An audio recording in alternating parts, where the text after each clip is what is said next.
అనగనగా ఒక ఊరిలో చిట్టి అనే చిన్నారి పాప ఉండేది. చిట్టి చాలా సరదాగా, చలాకీగా ఉండేది, కాని ఒక చిన్న సమస్య. తనకి ఏదీ తనంతట తాను చేసుకోవడం ఇష్టం ఉండేది కాదు. ప్రతి చిన్న పనికి అమ్మా, నాకు ఇది చేసిపెట్టు, నాన్నా, అది తీసుకురా అని అడిగేది. మాట్లాడే బొమ్మ. ఒక రోజు చిట్టి పుట్టినరోజు. వాళ్ళ నాయనమ్మ చిట్టికి ఒక అందమైన చెక్క బొమ్మను బహుమతిగా ఇచ్చింది. ఆ బొమ్మ చాలా ప్రత్యేకమైనది. అది మాట్లాడగలదు. హాయ్ చిట్టి! నేను బొమ్మరాజుని. నీతో ఆడుకోవడానికి వచ్చాను అంది బొమ్మరాజు. చిట్టి ఆశ్చర్యపోయి, బొమ్మరాజు, నువ్వు మాట్లాడతావా? నాకు చాలా సంతోషంగా ఉంది. నువ్వు నాకు ఇప్పుడు ఒక పని చేయాలి అంది బొమ్మరాజు నవ్వి. ఏం పని?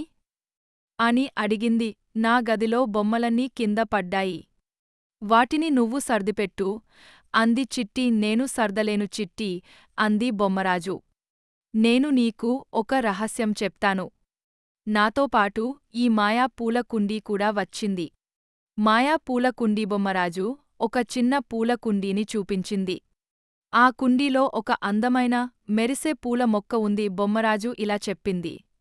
నువ్వు ఏదైనా పని చేయడానికి ప్రయత్నించకుండా ఎవరినైనా నాకు ఈ పని చేసిపెట్టు అని అడిగితే ఆ పూల మొక్కలోని ఒక పువ్వు రాలిపోతుంది. చిట్టికి ఆ పూల మొక్క అంటే చాలా ఇష్టం.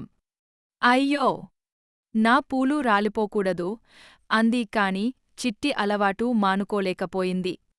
మధ్యాహ్నం ఆకలేసి తను పక్కనే ఉన్న గ్లాసులో నీళ్లు తాగుదామని అనుకోకుండా, బొమ్మరాజా, నాకు ఆ నీళ్లు తీసుకురా అని అడిగింది. చిన్న పూల మొక్కనుంచి ఒక పువ్వు టప్ అని రాలిపోవడం. అయ్యో! పువ్వు రాలిపోయింది అని చిట్టి బాధపడింది. చిట్టిలో మార్పు. బొమ్మరాజు నవ్వింది. చిట్టి, నువ్వు నీళ్లను అడగడం ఆపితే ఆ రాలిన పువ్వుల స్థానంలో 2 కొత్త పూలు వస్తాయి. చిట్టికి అప్పుడు అర్థమైంది. మాయా పూల కుండీ తనలో మార్పు తీసుకురావడానికి వచ్చిన బహుమతి అని. ఆ రోజునుంచి చిట్టి స్కూల్ బ్యాగ్ తనే సర్దుకుంది. ఎవరినీ అడగలేదు. ఒక కొత్త పువ్వు వచ్చింది. చిట్టి తన బట్టలు మడతపెట్టి బీరువాలో పెట్టింది. మరో కొత్త పువ్వు వచ్చింది. కింద పడ్డ పుస్తకాలను తనే తీసి టేబుల్పై పెట్టింది. పూలకుండీ నిండా పూలు వచ్చాయి. రాత్రి పడుకునే ముందు చిట్టి పూల కుండీని చూసింది. రాలిన పూలకంటే కొత్తగా వచ్చిన పూలే ఎక్కువ ఉన్నాయి. నీతి.